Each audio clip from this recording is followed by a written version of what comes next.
Hi guys, as you can see, I turn a lot of rough bowls. A lot of this is just free wood. Tend to get a lot of wood off Facebook. Facebook's fantastic for free wood. Marketplace on Facebook is especially good for free wood.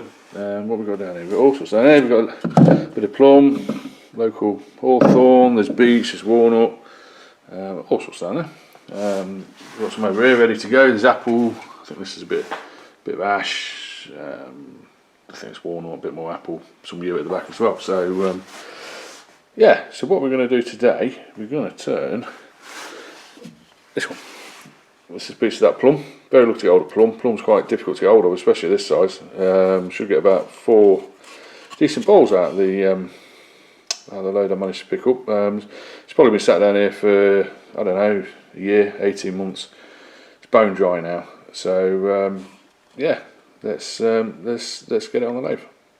Right, just before we do, I've seen on some of the forums people asking about when to turn wood and the best way to dry wood. I only do it one way. I used to have we used to have moisture meters and all different kinds of things, and to be honest, they're varied. Some work better than others. A lot of them will measure the moisture in the air as well, so it's a bit hit and miss. So what I do, turn the wood, stick a foot on the bottom, get it just about the shape I want. Nice thick sides on it. What's that? 1.5 2 inches. Same. Follow it out as best as I can on the bottom. Leave it about 1.5 inches thick. And then what I do, I weigh it. Just leave it overnight for it to try to start off with. And then I weigh it. And if you see that on the side, this started out at 693 grams and it's now at 596. So it's lost 100 grams. I just come back every month or so and just kind of re-weighing it, and then eventually I get a couple of weights similar, and hey presto, it's dry. I'd rather do it this way. People put them in bags of their own chip-ins and do all kinds of different things with it. I tend to get the wood, as you can see down here, seal the ends up. I use the chestnut end seal for that. I think it goes a long way, works really well, just to try and stop it splitting. But then after, it will probably sit down there for a couple of months, maybe 3 months. Then I will turn it and it will sit down here for probably about a year, just until it's dry. Stick on the scales. Any scales will do. These are just cheap scales from supermarket, and yeah, just wait until you get a weight about the same as you did maybe a month ago, and yeah, it's dry. It's not going to go anywhere. Right, so let's give this a go. What I've noticed is you can see, well, you can't see I guess, but here, this is where it's really gone. You've also got a big chunk that's come out here where the again, this is where the pith was. Kind of prefer to, I mean, left the pith in. I mean, I sometimes you take it out. If it's going to crack, it will crack here. But if I'd have took it out, then the bowl would have been really shallow. So it's a chance you take if you leave it in. But you've always got to be aware that it will crack, and there is a little crack here. Now I'm not going to bother filling that with super glue because you can see there's a big bit missing here. So not quite sure how that's going to turn out. But this needs levelling off because this is still warped. It's level here. This needs levelling off. So we use a bowl gouge on that just to level it off here. Then I'm going to start nibbling away at the edge here very, very gently, and we'll just see how it goes.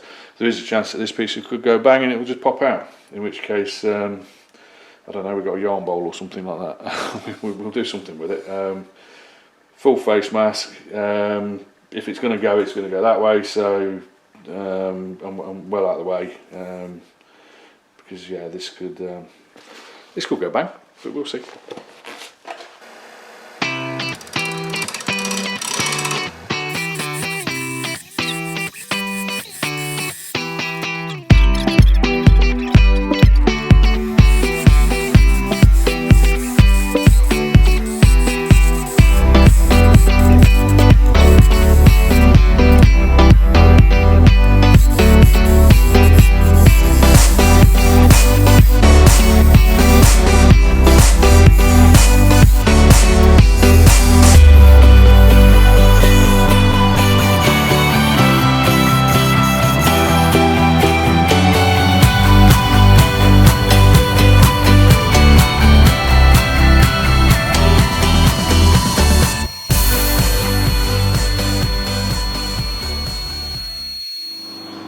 Right, we're back. This has still got some tear out on the end grain. This still needs a bit more sanding, but I just wanted to stop it now, just have a look at the colours on the inside of it. Hopefully you can see that. So we get a bit better light on it. Yeah, it's really starting to come out. So what I'm going to do, I want this as a food safe bowl. So we put sanding seal on the outside, and we'll probably put wax on the outside. But on the inside, what I'm going to do is going to put some Danish oil on. This will harden these areas down here, which are still very porous and punky. There's a little bit of a hollow here where it just keeps tearing out when you're sanding it. It's just too rotten. This bit here on the end grain, that will come out with a bit more sanding, but this is always going to be a bit of a problem area. So we're going to put some Danish oil on, and let's see what this looks like. Wow. I hope you can see that. I love Danish oil. It's easily one of my favourite finishes, to be honest. It's food safe. You don't get much of a shine, but I like a matte kind of effect to my bowls. I might put this on the outside as well and not bother waxing it. It's had a bit of sanding seal on the outside, but that's still make it food safe. That's on the outside. So wow, look at that. First time turning plum, and I've got another 3 of these that are sat under the shelf just drying out. So yeah, it's going to be fun. This stands out a little bit. I'm not quite sure what to do with this. Like I said, this is the sort of rotten bit. This is really, I can put my fingernail in there. Really, really soft. So I don't really want to put any CA glue in there. Don't know. We'll leave it. I mean, does everything have to be perfect? Probably not. No, it's just this is in the wood. Can't change that. So what we'll do is just let this Danish oil dry, probably get a little bit more, and then carry on sanding this bit of tear out on the end grain here. That's about it. Actually, the rest of it's okay. Sand it then down to 400 grit, and yeah, we might be on this. We'll be more oil. Yeah. I love that moment when you just don't 100% know what it's going to look like, and you stick the oil on. It's fantastic. Look at that. Well,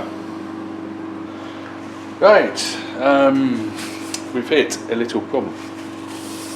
I don't know whether you can see. You should be able to see this bit here.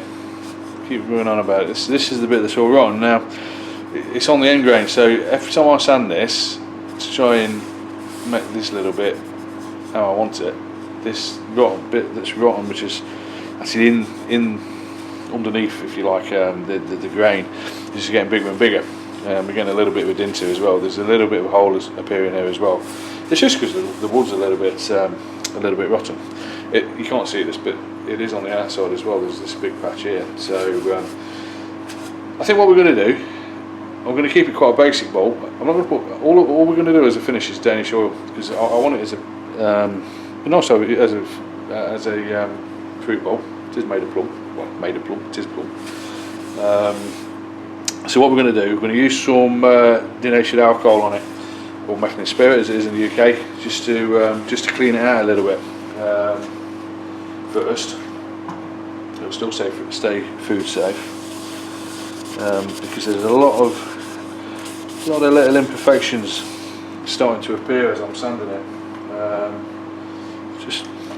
And I just want to make sure it's cleaned out. So this stuff really gets into the, you can see on the cloth.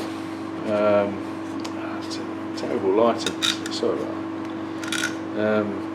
On the cloth, you can see the dust and the crap on the cloth. So I'm just gonna.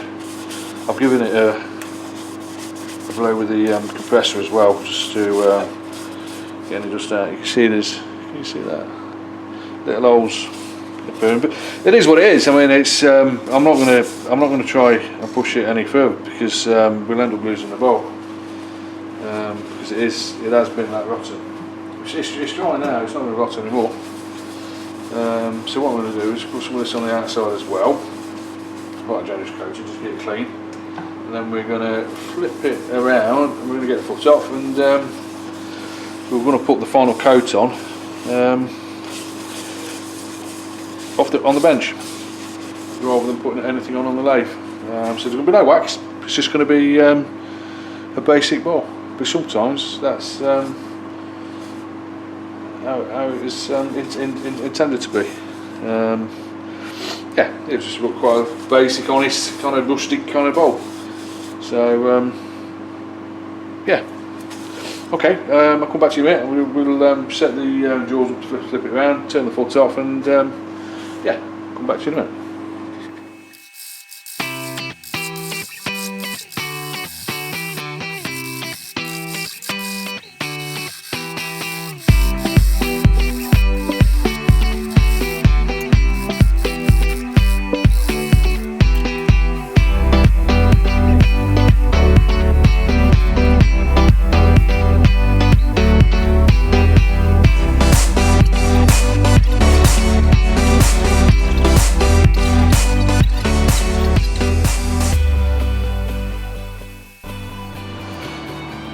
There we go. This is here's the finished bowl.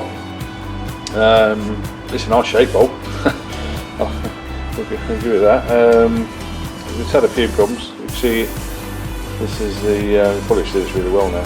This is the rotten area, and as I was sanding to try and get just the end grain smooth here, you can see it's chipping away. This bowl was a lot more rotten than I thought it was. When I wet turned it and then put it away to dry. Yeah, I think that's probably the best I could hope for. You've got the pith up here, because like I said before, I always leave in, because if you'd have took that out, then you can imagine the bowl would have been the bowl would have been quite a shallow bowl. So just leave it in, really. I don't really care really for the crack. I like the cracks. I like the natural way the wood is going to look. So what we're going to do, and big crack along the bottom here, which we didn't notice until we were turning the foot away from the bottom. So what we're going to do, we're going to leave this as a natural bowl. So we're going to use this so we can put food in it. So it's had no wax on it. Had a little bit of sand and sealer on the outside before, but that's long gone now. We've sanded that away. So what we're going to do, we're going to just do a basic Danish oil finish. So there we go. I do like adding it this way, we just pour it in there, so you get that. So I'm just going to leave this. This will probably, oh wow, look at that.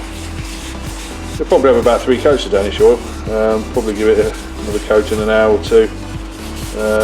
It will take overnight to harden. Bit of colour in there.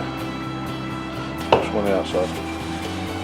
You can definitely see the purples of the plum. It's not as obvious as I perhaps thought it would be when I first saw the wood, but it's you can definitely see the colour in it. Like I say, it's amazing that the inside of a plum tree is plum colour. That sounds a bit silly really, but you wouldn't have thought it would be. I think plum's named after the colour. Plum is named after the colour of the fruit, not necessarily inside of the wood. You see the purple there?